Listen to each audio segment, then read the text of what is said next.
This is wild. Like, where are we right now? If you make a list of the largest cities in Thailand, you'll find some of the most exciting and famous places on the planet. Massive population centers, ancient capitals, coastal resort towns, and then there's one that's not a city at all. Welcome to Laem Chabang, Thailand's deep-water container port, home to almost 100,000 people, all working in factories, warehouses, and global logistics, altogether making this the 13th largest urban area in the entire country. And today, well, we're making the most unconventional food trip in our channel's history. We're heading to the gates of Laem Chabang on a mission to talk our way inside, to see a part of Thailand off limits to the masses, and understand what goes on in the food courts and commissary kitchens that supply the workers, and help the biggest ships in the world stock up for long ocean voyages. And while we're at it, we're exploring the old village that still somehow survives just outside the gates, a place with its own story to tell, and a cuisine unlike anywhere else in the country. It's the story of Laem Chabang, today on OTR.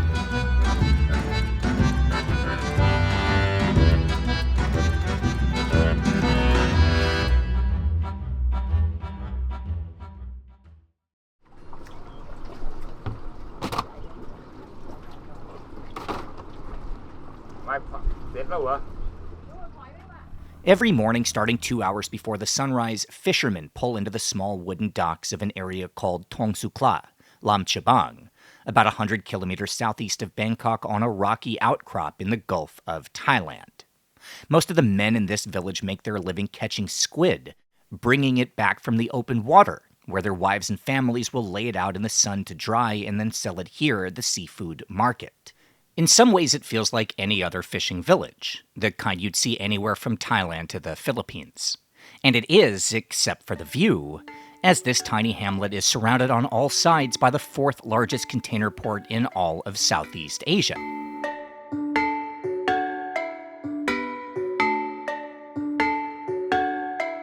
It's hard to express how excited I am coming, and I don't know if that's going to connect with you.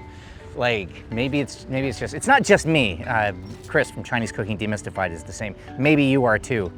There's something about container ports. It's this, like, just such a mysterious kind of, like, shadow world that doesn't exist in the universe that we all occupy, but it's so, like, impactful on our lives. Everything comes through here. And yeah, Laem Chabang is a port, but it's also a town, and it's a fishing village, because that's sort of what the last remaining non-industrialized kind of parts of the Gulf of Thailand are. And so we figured we'd start in the morning at the fish market, where it's 8 a.m. and it's already kind of done for the day, but that's all right. That's all right. I'm just excited to be here. There's something staggering about being here, even across the water from the port. It's the scale, the size of the ships and machinery and all that stuff that just makes you feel small. It captures the imagination. It's even a rumor that when George Lucas first saw the Hong Kong container port, it inspired him to design Star Wars AT walkers. But while today this dominates the skyline, for most of Thailand's history, trade actually looked a lot more like this, with boats arriving at a small dock where their goods would be unloaded by hand, then repacked onto smaller boats destined for markets or individual buyers. It was like that in the days of Ayutthaya and for the first 2 centuries of the modern kingdom, until as recently as the years after World War II. The first real international port in the kingdom opened in Bangkok in 1947, along the Chao Phraya River in an area known as Klong Toi. But within barely a decade, well, it was already clear that Thailand would need something bigger, not to mention further away from the traffic of a growing capital. The origins of Laem Chabang start with the arrival of the Japanese in 1959, who invested heavily in Thai factories to scale up their own production, taking advantage of cheap land and labor. In the end, the solution would come fittingly from fishermen, Japanese trawling boats that noticed an area of unusual depth, at the top of an inlet shielded from the storms and swells of the open ocean. The very first Japanese proposal for a new Thai container port, written in 1961, suggested Laem Chabang as the perfect location. But with Klong Doi so new, the project would sit on the back burner for the next 2 decades, before finally in 1981 it would begin to move forward, the Thai government splitting the cost almost 50-50 with Japanese companies. Ground would break in 1987, and in 1991 the port would open, and international trade in Thailand would never be the same. The entire area surrounding the pier would develop into an industrial zone, factories from companies like Michelin and Mitsubishi sharing space with logistics offices and worker dormitories, all surrounding the port itself. But thanks to a fluke of geography, a high cliff jutting out right next to the ocean, one fishing village in the middle of all of it would be cut off and forgotten. So that's where we're starting our day. Do you fish? I do. You do? Yeah. I love fishing. I used to when I was younger. I used to fish. My dad had a friend who had a boat. He'd go out into Chesapeake Bay and fish for sharks and things like that. The fishermen here at Tong Su Kla and the workers loading the cargo ships across the water on the surface don't have much in common. But there is one similarity. They both work with the same stuff, just at a very different scale. Over here you'll find things like skipjack tuna caught on the line and brought in fresh. Over there, 2 million metric tons are canned and sold each year, 50% of the global canned tuna market. Laem Chabang is responsible for selling massive amounts of sardines and mackerel. 45,000 tons of squid makes its way through the port each year, and this is the base of trading operations for CP Foods, the world's largest exporter of shrimp. But by the time that stuff reaches your grocery store or refrigerator, it's been preserved or frozen for weeks or months on end. And here, for our first meal, we have a chance to try it straight from the fishing net, in the same way the locals have eaten the stuff for countless generations. The road that got cut off by the mountain used to be residential, a simple village of houses on stilts above the water where the fishermen and their families lived. But as trawling and development reduced the available catch, and many of the young men went to work at the brand new port, while a few of the remaining families pivoted and turned their houses into makeshift restaurants, serving the food eaten by the families that lived here working on the water, long before everything changed.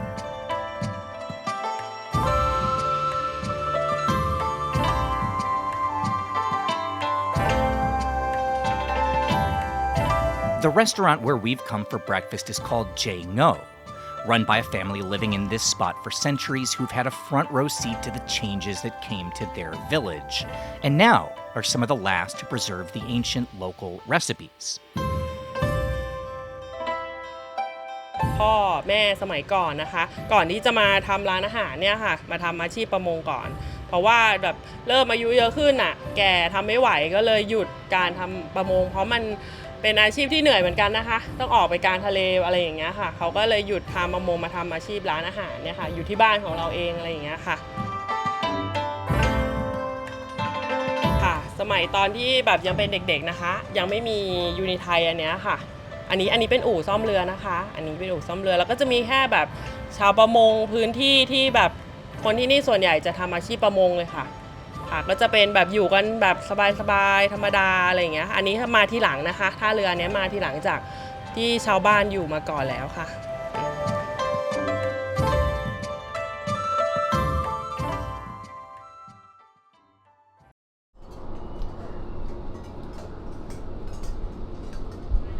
อันนี้เอาจานแรกก่อนเลยนะคะนี่อันนี้ปลาคนไทยเรียกว่าปลาลิ้นหมาทอดนะคะชื่อไม่เพราะแต่อร่อยมากแยมมี่ อันนี้ค่ะทอดกรอบแล้วก็จิ้มกับน้ำจิ้มซีฟู้ดอันนี้จะเป็นอาหารของคนพื้นบ้านเลยค่ะทานมาตั้งแต่เด็กๆเลยมันจะเป็นปลาตัวยาวๆนะคะแล้วเราก็มาขูดเกล็ดแล้วหั่นเป็นชิ้นๆอันนี้อร่อยค่ะแล้วก็ส่วนอันนี้นะคะนี่ยำเหมาไข่ผักกูดของเราจะเป็นของทะเลหมดเลยนะคะไข่อันนี้กลมๆอันนี้นะคะไข่ปลาเรียวเซียวไข่แมงดาไข่ปูแล้วก็นี่อันนี้คือไข่ปลาอินทรีค่ะแล้วก็จะมีไข่ปลาหมึกอยู่ด้านล่างซ่อนอยู่นะคะแล้วก็ส่วนอันนี้แกงส้ม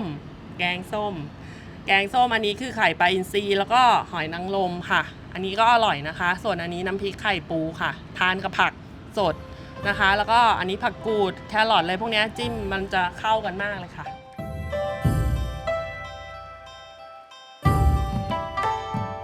แหลมฉบังนะคะชลบุรีร้านเราร้านเจ๊ง้อแหลมฉบังนะคะ เป็นร้านบ้านๆสบายๆนะคะ ไม่ได้แบบมีบริการอะไรมากมายแต่อาหารทะเลของเราสดนะคะ ถ้าผ่านไปผ่านมาแถวชลบุรีจะมาทางนี้ก็แวะมาทานร้านเราได้นะคะ เปิดทุกวันค่ะ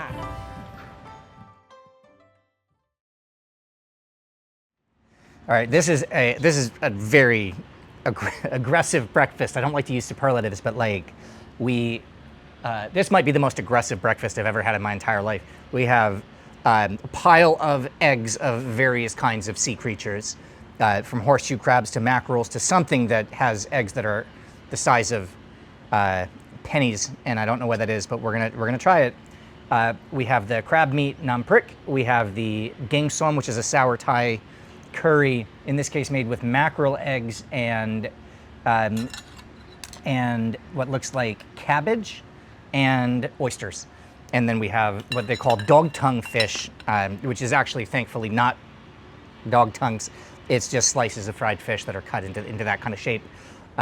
That's what we have for our breakfast, washed down with an oleang at the container port. It's a deep water port. I'm gonna dive into the deep end with this. Oh my gosh, the eggs are just rolling. Oh, their eggs are rolling everywhere. Sorry. I don't know what I was expecting from the food at Laem Chabang. For some reason in my mind, since we're so close to Bangkok, I figured this would just be bog standard Thai seafood. But fishermen are a hardy bunch, and I guess when you make your living hauling nets on the open ocean, well, a basic green curry or a bowl of tom yum just doesn't do the trick. It's good. It's good. But now let's try this stuff. That looks a little more challenging. Here's a mackerel egg case and one of these giant ones, all in the same spoonful.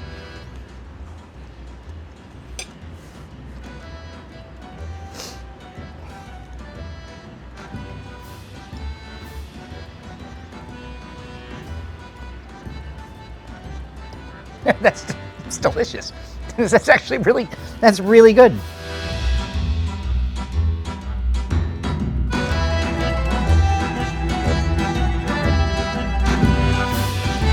Oyster. Fresh, thank goodness. Oh my God, something in there. There's just this flavor that just keeps morphing into something more sour and fishy and challenging. Everything is incredibly fresh. Let me say that. I'm not in any way I'm insulting myself for my amateur palate that this is so out there to me. Every ingredient is fresh. This is actually really, really, really good. It just, again, it's breakfast.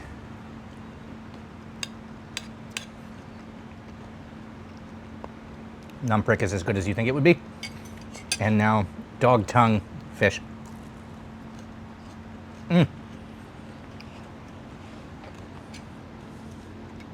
Something recognizable. Deep fried fish. Dennis, come eat.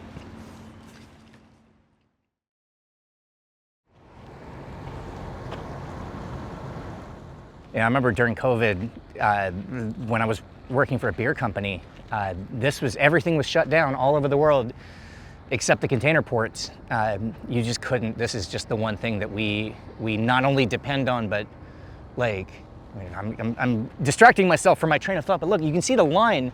I don't want to fall over the cliff here, but if you lean out, you can start to see the line when you're flying out. You know, if you fly over the ocean to the Gulf of Thailand, you can see this amazing kind of overhead of like all the container ships in line waiting to come into port. It was the same thing in Hong Kong. It's the same thing in, I think in the US, Savannah, Georgia on the East Coast is the biggest port. That's crazy. Like they're just, you know, it's never ending, and each one of these boats has more containers. And each container, you know, there's 20-foot and 40-foot containers, and inside you might have, I don't know, tens of thousands of, you know, of computers or some kind of component or auto parts or cars, or, you know, it's really wild to think about just what might be in that boat right now that's pulling into the port. That's the 6th boat that I've counted of that size that we've seen arriving since we got here.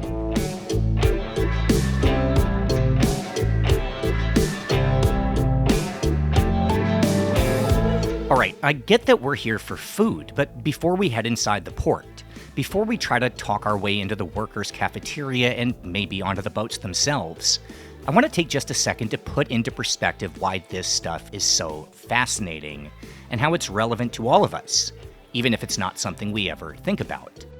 Wherever you might be, you're probably surrounded by stuff that came through a container port. Your clothes and electronics, the food in your refrigerator, and the fridge itself. Everything, down to your paper towels and plastic bags, came across the ocean, and it's not just the stuff itself. Look inside and the story gets even bigger. The laptop you're using to watch this video might have been made in America, but if you open it up, you'll find parts assembled in countries from Mexico to Korea, and those parts might be made from raw materials sourced in Africa or Eastern Europe, and everything at some point or another has been packed, palletized, loaded into a container, and sent on a cargo ship. And let's talk about those. The biggest container boats are cities in their own right, as long as 4 football fields and holding up to 9,000 cars in a single load, 2 million barrels of oil, or more than 24,000 shipping containers. That's a lot of stuff, but then multiply it by the 50,000 cargo ships on the water at any given time, and the scale is unimaginable. They navigate the world, sailing across the open water between the 4,700 commercial ports, operating in 170 countries, and at any given time, there are 50,000 of these behemoths on the water. It's impossible to imagine our modern economy without goods moving at this scale, but it's actually a much more recent invention than you might imagine. In fact, when Laem Chabang was first proposed in 1961, the idea of container ships in general was so new that if construction had started right away, this would have been one of the first of its kind in the world. The story of modern trade begins as recently as the 1950s with a small-time trucker in North Carolina by the name of Malcolm McLean. From his home in a tiny town called Red Springs, McLean made his living picking up produce from local farmers and tobacco from Winston-Salem and bringing it to the docks for shipping to other ports of call along the American East Coast. Back then, products were moved by hand, unloaded from trucks into a ship's cargo hold or with the entire truck bed loaded on board, but with trailers coming in all shapes and sizes, this was wildly inefficient and left a lot of unused space. So McLean had an idea and went to work on a new invention, the standardized shipping container. Now, he wasn't the first to come up with this idea. Containers in some form had been around since the 1790s, pioneered first by an English coal magnate named Benjamin Outram, and the U.S. Navy had experimented with stackable cargo during World War II.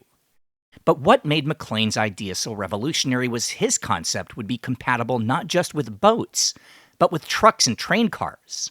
Someone on a farm could fill a container with vegetables, drive it to a train station, send it to the coast, and then have it placed on a boat, and it would never need repacking. A to B to C. Now, this made a lot of sense, but it wasn't as simple as it sounded. To make his system work, he'd need to outfit entirely new ships designed to hold a certain size and shape of containers. He'd need to customize truck beds and train cars, and create a system for loading and unloading. But he knew he was onto something, so he pushed his chips to the middle of the table. He sold his company, took out a bank loan, and went to work. He got the help he needed from the New York, New Jersey Port Authority, which agreed to take on his new equipment, and on April 26, 1956, the world's first container ship set sail from Newark Harbor bound for Houston. McLean would establish a new company, given the name Sealand, and global commerce would change forever. As more and more harbors were outfitted for containerized shipping and the entire world started to follow a standardized model, boats got bigger and bigger. The largest cargo ships in 1969 were capable of hauling 1,500 TEUs, the industry term for 20-foot equivalent units. By 1975, that capacity had doubled, and when Laem Chabang opened in 1991, well, it could service boats hauling 5,000 TEUs, enough for Thailand's factories to scale up and send freight across the world. And thanks to the depth of the new harbor, at 16 meters draft, the second deepest ever built, well, it's been able to accommodate every generation of carriers since then. Today, the biggest container ships are 7 times longer than a 787 Dreamliner, 60 meters longer than the biggest aircraft carrier, able to handle more than 24,000 TEUs in one single load, and a frequent sight at Laem Chabang port. In 1990, the year before Laem Chabang opened, Thailand's GDP was approximately $85 billion. Today, that number is $515 billion. And of that $515 billion, 3% comes from tourism, 58% is from international trade. The real driving force behind the national economy and the growth of the country into a regional power, and the center of that trade is right here, at Laem Chabang. We got out of the car at a coffee shop right at the end of where a civilian vehicle is allowed to drive. From there, we'd be setting out on foot, walking along the wide streets towards the entrance, to try to talk our way past security, and to find our next meal in the heart of Thailand's secret city. So right now we are the only people on foot in the entire container port Laem Chabang area. We just tried to get through security and they told us to go to the food court. And they told us that they were very nice to us. They were like, obviously not expecting people to be asking the questions we were asking. They've sent us to try and get permission at the port office around the corner to the left. Behind me, over our shoulder, we don't want to have the cameras out right now. That is Laem Chabang port. The water's a few hundred meters that way. There's the port control tower. And let's see what happens. They're so far we haven't been told no.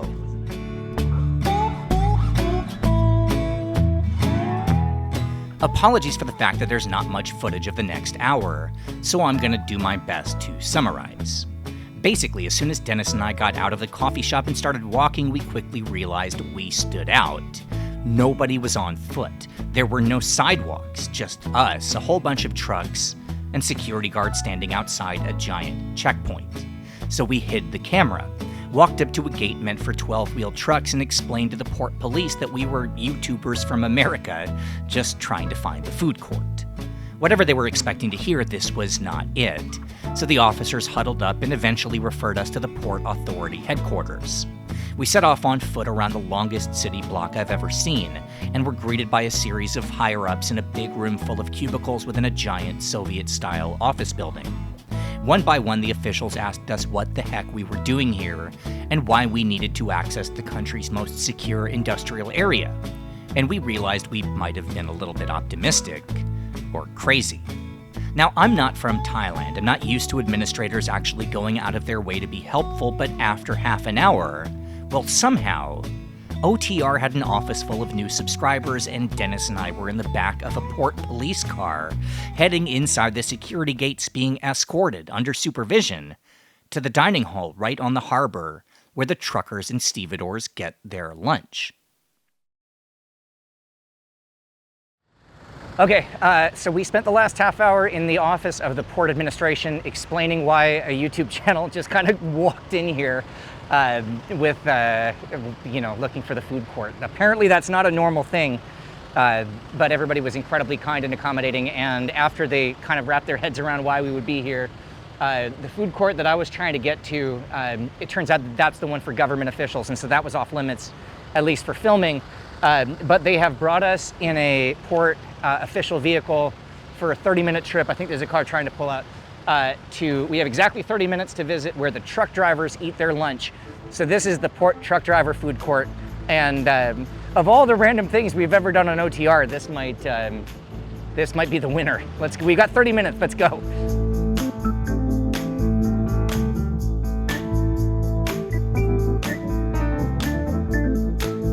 Alright, as the end result of OTR's most challenging mission, this is, well, it's a food court in the middle of the port complex. Nothing more, nothing less. Maybe more exciting in context than reality, but still, the context is pretty epic. As the crow flies, this place is barely 2 kilometers from the restaurant where we had breakfast.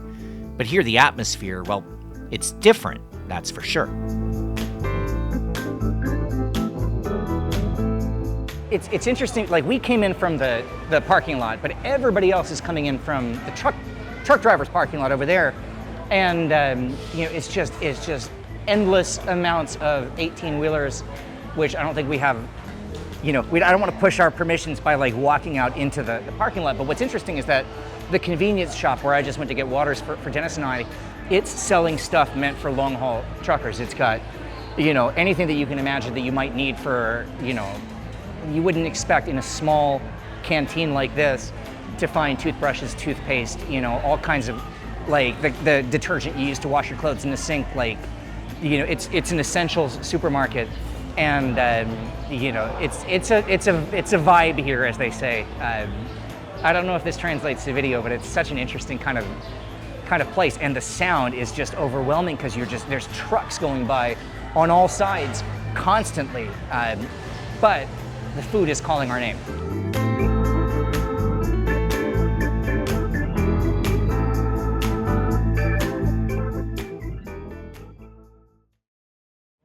All right, since this is so random and like very much a once in a lifetime sort of, you know, I know this sounds crazy, once in a lifetime, we're just in a workers' food court, but like right now we're inside an area where almost nobody from the general public is ever allowed in. We asked our driver who brought us here, who himself is a port administrator, how many people work here. He says, tens and tens of thousands. So I'm gonna just walk you around, and this, again, we have a very tight window to be in here, so my first time seeing this is going to be your first time. So we have the khao gang counter, which looks like, let's see, we have all the classics: jungle curry, gang penang. We have a kwak ling, sausage, gai palo. That looks great, and I might get something from there. We have the teas and fruit juices and Thai tea and matcha. This is the drink station. We'll come back and get some footage so you can actually see these, but right now let's just keep walking around. Come on, guy, Hainan chicken rice, absolute food court staple everywhere. And looking at the amount of orders that are piling up, that seems to be a popular choice. We have mugrab, and it looks like that's served with rice and noodles. We got crispy pork counter. All right, over here, what else do we have? Fried stuff, fish, chicken. The fried chicken looks fire. Snakehead fish looks really good as well. Some nam pricks. A lot of this is more for like takeaway kind of stuff. So I guess if you don't have time to sit and eat, that's where you would get some stuff to bring on the move. Let's continue. These are going to be the little skewers, hot dogs, fish balls. You know, 7-Eleven food, we'll call it. No disrespect intended, but we do have my favorite fermented sticky rice, which is mildly alcoholic, and I might have a hard time turning that down. More khao gang, sorry.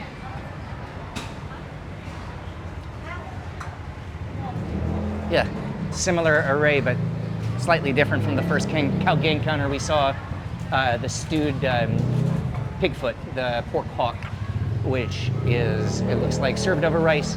Prices that we're seeing for everything goes between about 40 and 70 baht, so about $1 to $2 is kind of the range for each dish. Oh, this is interesting. Dennis, have you ever had this before? This is this tofu stuffed with pork. Oh, no. This is a very, like, I haven't seen this very often in Thailand, but that's a Hakka dish. So from southern China, the Hakka people, like, you know, that's interesting to see it, because that's exactly how it would be presented in southern China. And what you wouldn't necessarily see served alongside is macaroni, pad thai, some noodle dishes, and that's basically it. We have one more counter. Some of this stuff might be early morning coffee counters, I'm not sure. One more khao gang and a convenience store, and that's your tour of the truck drivers food court here at Laem Chabang. Let's eat.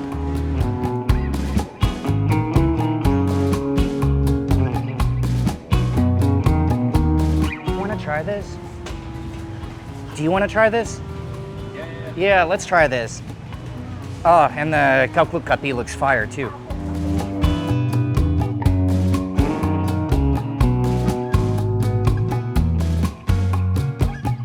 All right, so Dennis was just walking past and he noticed that this khao gang counter has the signs up of what it's serving, which is variations of jungle curry with wild boar, bird, and frog. And you know, everything looks great, but I think, and this, I don't even know what that looks like, pork and pumpkin. in kind of a Penang. Yeah, so that is, we're just gonna overdo it because when are we gonna be here again? I'm gonna order the jungle curry wild boar and bird, and let's see how their version is.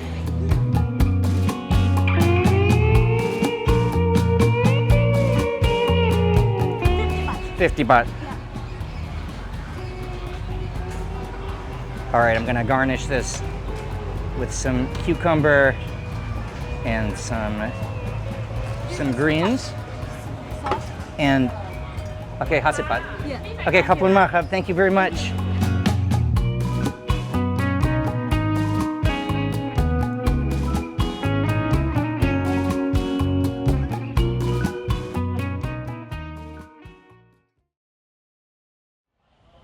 All right, we get to combine two of my favorite things in the world, food and container ports.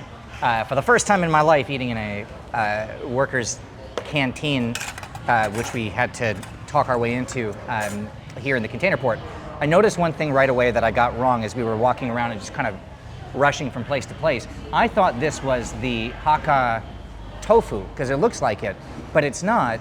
It's bread. It's like a French toast. It's deep fried bread stuffed with minced pork and very Thai toppings, where we have the most likely sugar water and vinegar, essentially, and some chili peppers, onions, and cucumber. So we have that. We have the jungle curry plate, and we have the Hainan chicken rice, and I'm gonna try all three of them. Let's do the jungle curry bird. I think that's what I'm most excited about. But honestly, it's not about the food. It's about the experience and atmosphere of being here. I don't expect to find anything that we've never tasted before. What I am interested in is the fact that, you know, nobody's here for more than 5 minutes. You look around, all around us, everybody's just coming in here, eating as fast as they can, then getting back to their truck. And just a really interesting experience. I guess I should serve myself some of that, little bit of the pork too.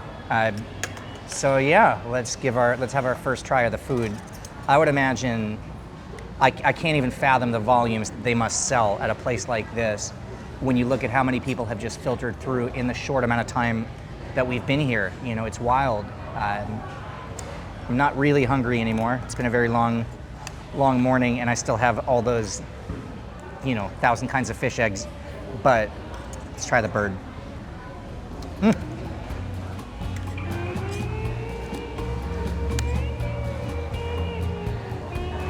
That's a really good jungle curry.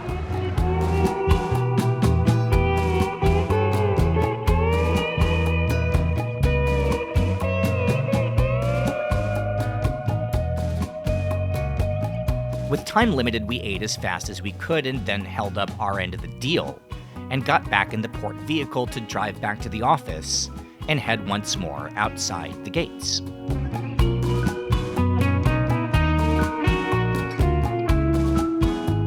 As we left, the driver was nice enough to take the long way around, giving us a view of some more of the off-limits areas within Laem Chabang. The entire experience was a lot of fun and a little bit surreal, but as for providing answers to our questions, well, I can't say we know much more than we did when we woke up this morning.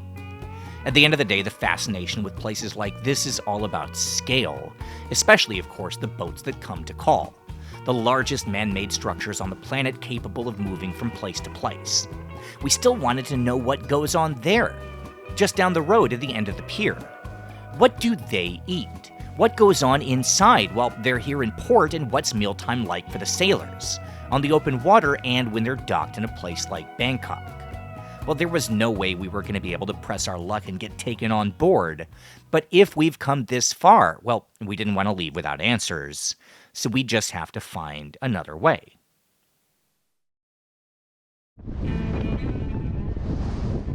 I imagine when people think of a sailor, they picture guys handling mooring lines, tying up the ship, working on the engine, standing a watch on a bridge, and they completely forget that these guys have to eat.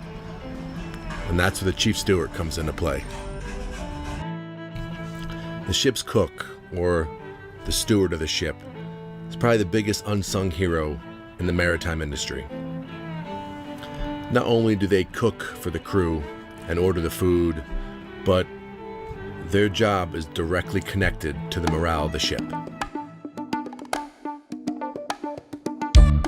Around 8 years ago, a New Jersey native named Joe Franta decided he wanted to see the world and enrolled in the U.S. Merchant Marine Academy to get certified for work on cargo ships. Since then, he's bounced around the planet, from the grain ports of East Africa to the steel mills of the Great Lakes, hauling goods on the water and, in his spare time, making YouTube videos documenting the journey, opening up a world for viewers like me that we might not have ever known existed. And on a break between assignments, he agreed to join us to fill in the missing pieces of our trip to the container port. All right, so before we quickly get into the main topic, can you just very briefly sort of tell me your own story? How did you start doing this? Why did you take that first job? Yeah, I drove a truck for a long time, and it was just the 9 to 5, mundane back and forth job, and I felt like I wanted something more. And I remember, living in Jersey, I would drive to the beach and I would see these ships in the background. What the hell those guys are doing? And when I left my job, I thought, this is crazy enough. Why, let's try it, for a couple of years and see what happens. And I started doing it, and it's great. I love it.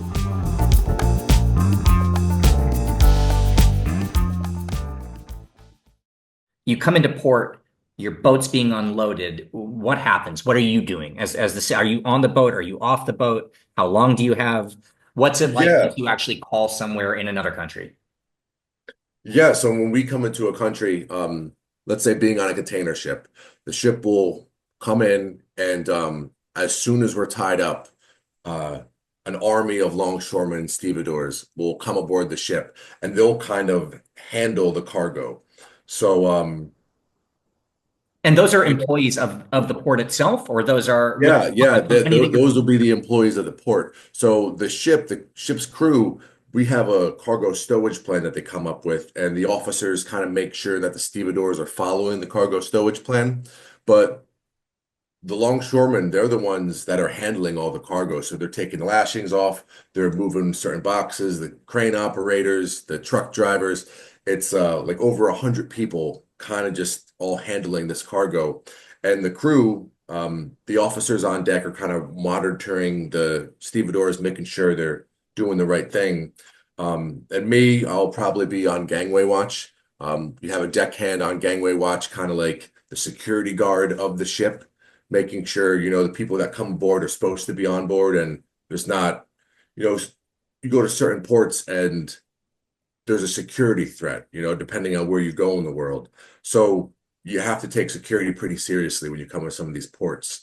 The crew will stand gangway watch, but also will handle the stores. So another deck gang could, when you're in port, and we're in port for such a short amount of time, if we need to get provisions,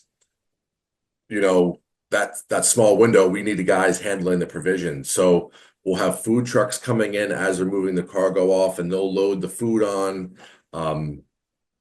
So you have all these different things going, but when you're in port, that's the busiest time for a ship, because that's go time. Like when you're out at sea, you kind of take care of some maintenance and just stand in your watches. But when you're in port, it's go, go, go. So, but you can only work 12 hours a day. You can't kill yourself. So if you finish for 12 hours and you find it in you, you may be able to sneak off the ship and, grab dinner or go walk around. But the thing about going off a ship, it's every country's a little different. So you have to pass security, and that's if the country will even grant shore passes to the ship. They may not grant shore passes, so then you're not able to get off the ship. You're restricted to the ship. But if the country gives you shore passes and you're able to make your way to the gate and you're able to actually get off the ship, a lot of these ports, they're not in, sure, they may be in like these beautiful cities like New York or whatever, but it's not in the touristy area. You're in the blue collar, working part of the city. So, once you get off the ship, it's not like you can just, sometimes the guys, you'll walk over to whatever local bar or restaurant is the closest to the port. Um, that's how you get the real culture of a place, let me tell you. You go where the dock workers go. That's you really absorb the culture of a city. But yeah, if you do want to go to the touristy stuff, usually it's a cab ride to whatever major tourist areas in the area.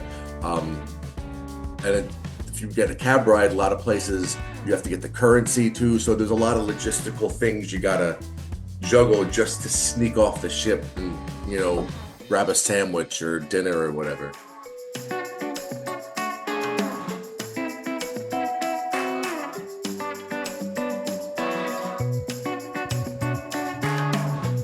So one nice thing that a lot of ports have, I don't know if you saw it when you went to the port, but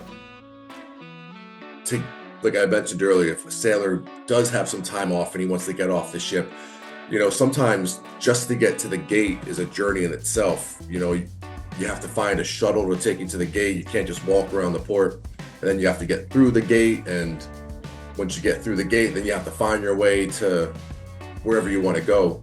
So a lot of ports have a seaman center, they call it.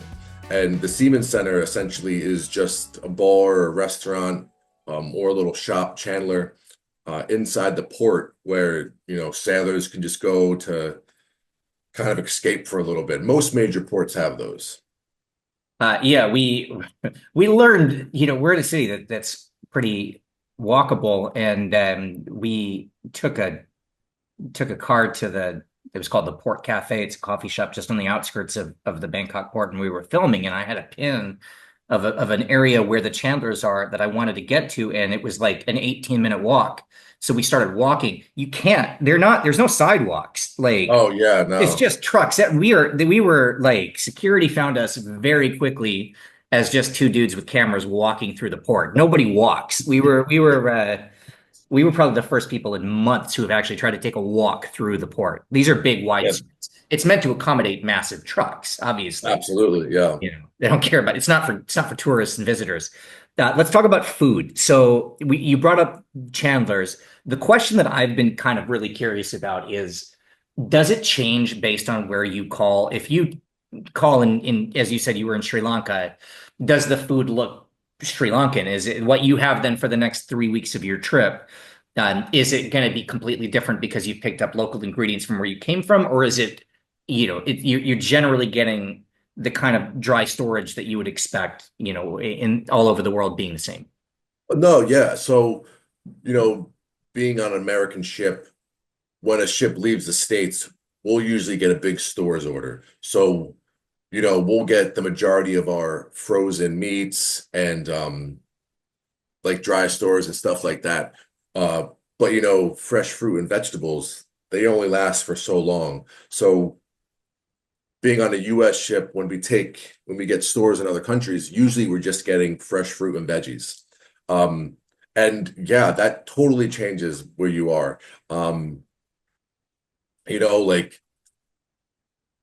I think we were in Algeciras, and we got stores in Spain. And what's the Spanish, the sausage, the spicy sausage? The chorizo.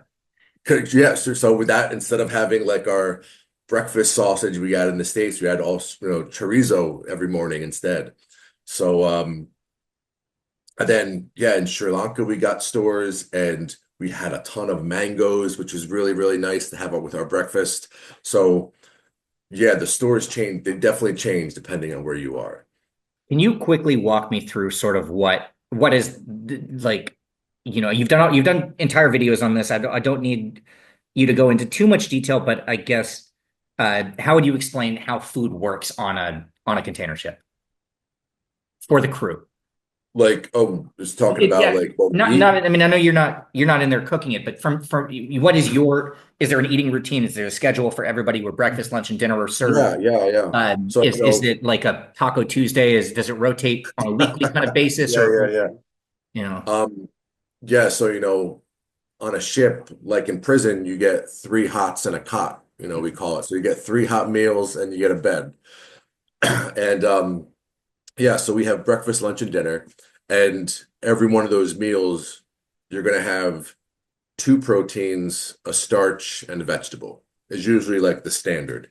And then also there'll be a soup and a salad bar. But again, that salad bar, depending on how long we've been at sea, the salad bar definitely fluctuates.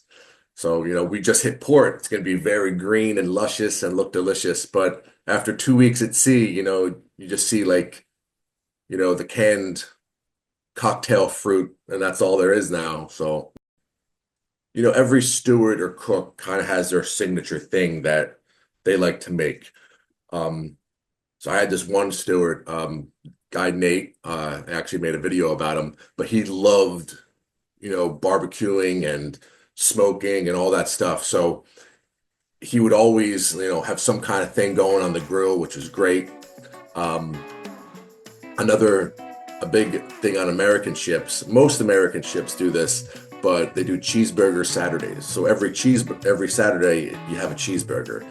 And, some captains are very particular about that. They don't want the frozen patties. They are very particular about having fresh patties, fresh ground beef. You turn into a patty and,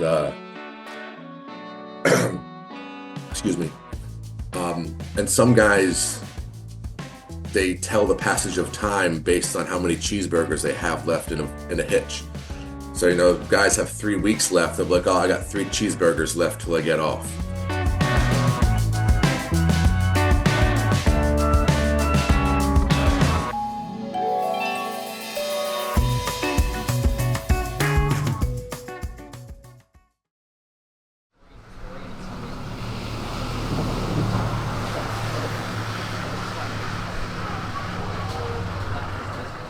All right, so we've decided that we only have time for one more stop because the rain is threatening. We've already kind of come through one little rainstorm and the sky's getting darker. So before we risk our camera gear on a night market, we're gonna wrap.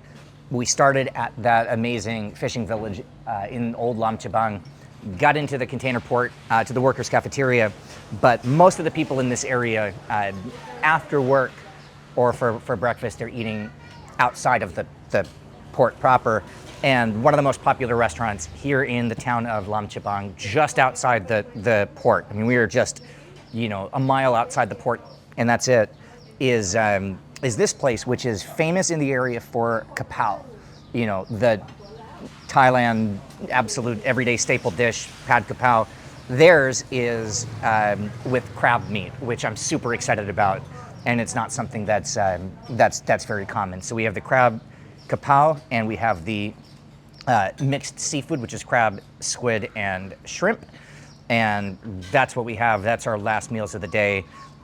They did not ask our spice level, which I always appreciate in a pad Kaprao place, because to me, if you know how it's supposed to taste, don't ask me how I want it.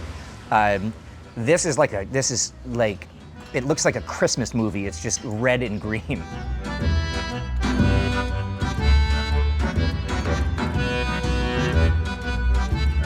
The darkening sky might not scare off the sailors and longshoremen of Laem Chabang port, but YouTube hosts are not renowned for our toughness.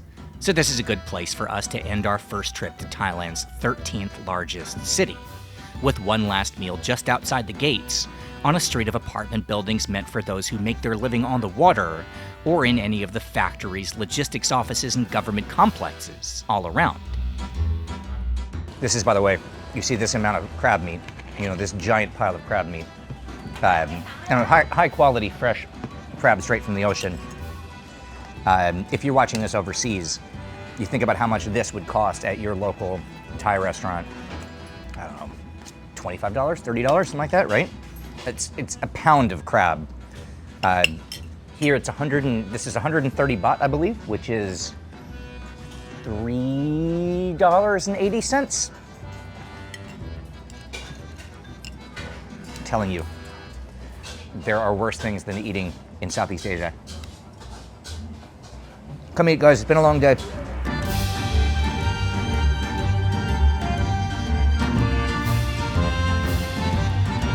As we were getting ready to leave, we got a call back from someone I'd left a message with inviting us to come back anytime, to visit their office and see what the work is like for a ship chandler, the people who supply the boats with provisions for their ocean journeys. We might, they told us, with enough advance notice, even be able to get on a boat and tour a kitchen.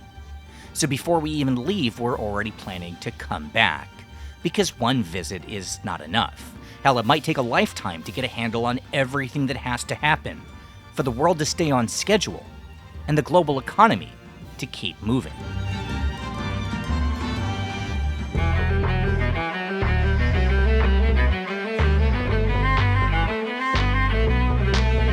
Look ahead, look astern, look the weather in the lee.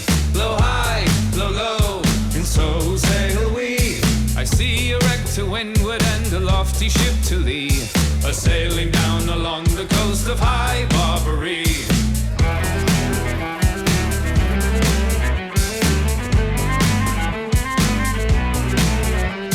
Then hail her, oh captain, he called o'er the side. Blow high, blow low, and so sail we. Oh, are you a pirate or a man of war, he cried, a sailing down along the coast of High Barbary.